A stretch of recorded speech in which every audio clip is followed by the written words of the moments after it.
अस्सलाम वालेकुम friends, how are you. आज मैं आप लोगों को मैंगो जैम बनाना बताती हूँ। इसका मेथड बहुत ही आसान है और इसके अलावा इसमें इंग्रेडिएंट्स भी बहुत ही कम डलते हैं और बेहतरीन किस्म का जैम तैयार होता है।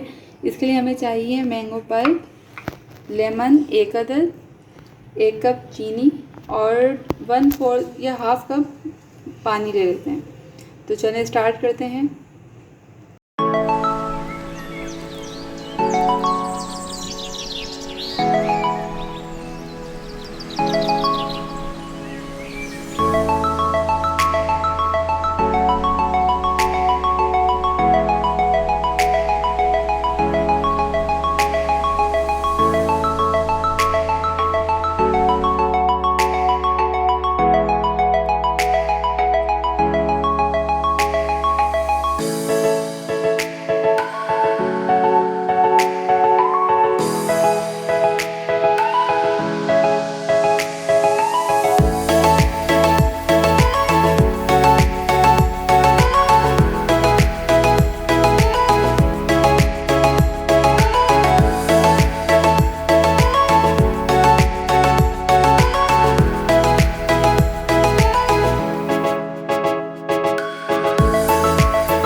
लुक फ्रेंड्स, हमारा जैम ऑलमोस्ट रेडी है।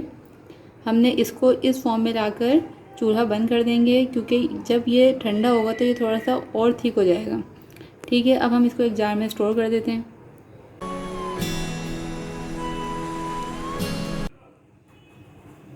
इसे हमने जार में सिक्योर कर दिया है। अब आप इसको सुबह और शाम ब्रेड पे आके खा सकते हैं, पराठे से खा सकते हैं। बहुत ही मज़े का बना है। नेक्स्ट वीडियो तक के लिए इजाज़त दीजिए। टेक केयर, अल्लाह हाफिज़।